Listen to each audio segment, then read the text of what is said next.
नमस्कार, मी भाग्यश्री पाटो। आज मार्केट ना खूप व्होलटाईल होतं, म्हणजे कोणत्या बाजूला मार्केट जाईल याचा काही भरोसाच नाही। आणि याला आज नवीन लिस्टिंगही अपवाद नव्हतं। आजच्या मार्केटमध्ये कराव इंडिया याचं लिस्टिंग डिस्काउंटमध्ये झालं, पण व्हेंटिव्ह हॉस्पिटॅलिटी आणि सॅनोरस फार्मा या दोन्हीचंही लिस्टिंग चांगलं झालं। सध्या मार्केटच्या दृष्टीने फारशा बातम्या नाही आहेत।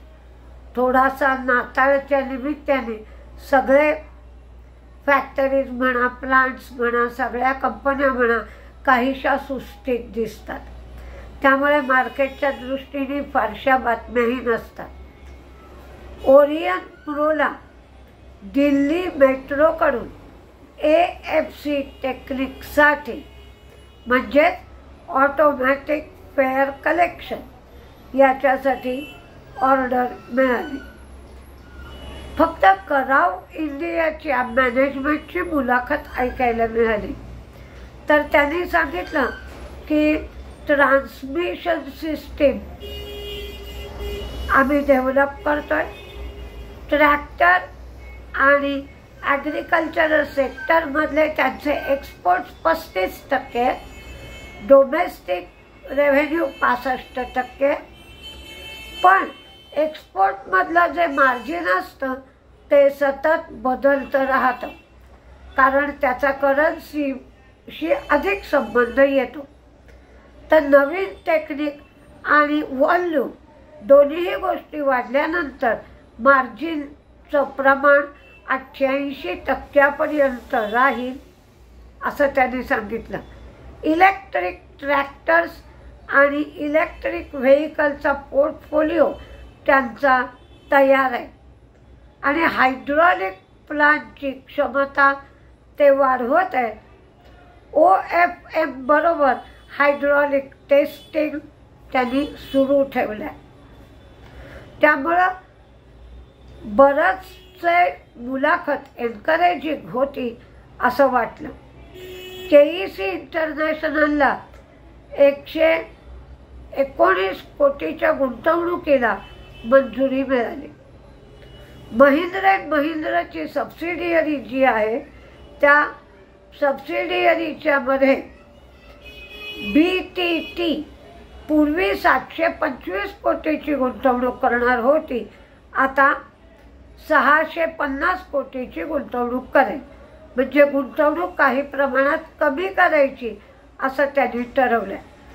BTT म्हणजेच काय, तर ब्रिटिश इंटरनॅशनल इन्व्हेस्टमेंट। हे पूर्वीपेक्षा आता कमी गुंतवणूक महिंद्रा अँड महिंद्रामध्ये करते। बाटा शतक हाऊसिंग युनिट आहे ते बाटा शतक युनिट हाऊसिंग युनिटमध्ये त्यांनी VRS योजना आणली आहे। KEC इंटरनॅशनलला 1073 कोटीची ऑर्डर मिळाली आहे आणि ही ऑर्डर T&D, सिव्हिल ट्रान्सपोर्टेशन आणि केबल बिझनेससाठी त्यांना ही ऑर्डर मिळाली आहे।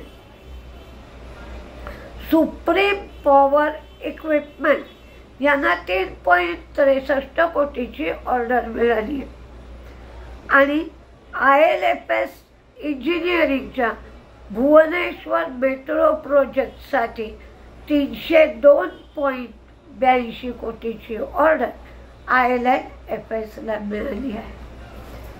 आपण सकाळी बोलल्याप्रमाणेच मार्केट व्होलटाईल राहत आहे, अंदाज येत नाही, पैसे अडकून पडतात, म्हणून आपण आणि इंट्राडे करायला गेलं तर लॉस येतो।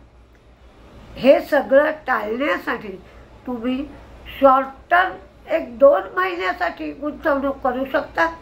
एक रिझल्टच्या अनुषंगाने गुंतवणूक करा किंवा बजेटच्या अनुषंगाने तुम्ही गुंतवणूक करू शकता, किंवा अगदी फायनल रिझल्ट जे लागतात त्यालाही आता खूप अवधी आहे असं म्हणता येत नाही.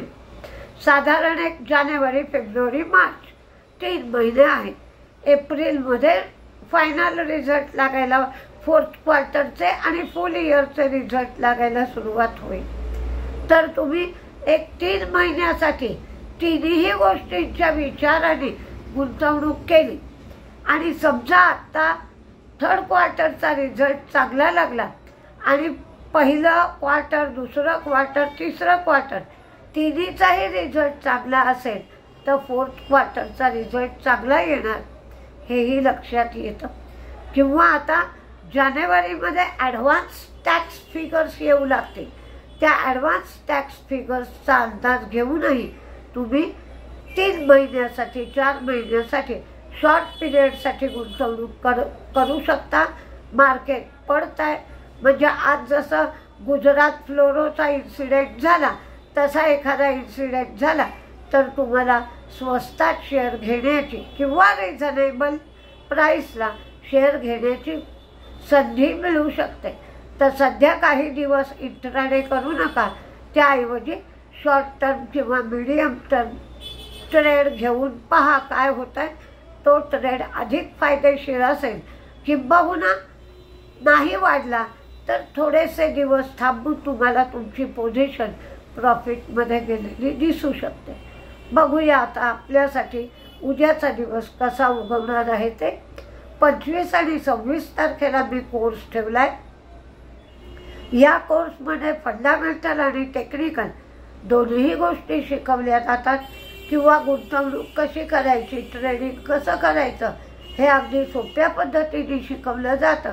तर ज्याला कोणाला चौकशी करायची आहे त्यांच्यासाठी मोबाईल नंबर 9699615507 9699615507 या नंबरवर तुम्ही चौकशी करू शकता. नमस्ते.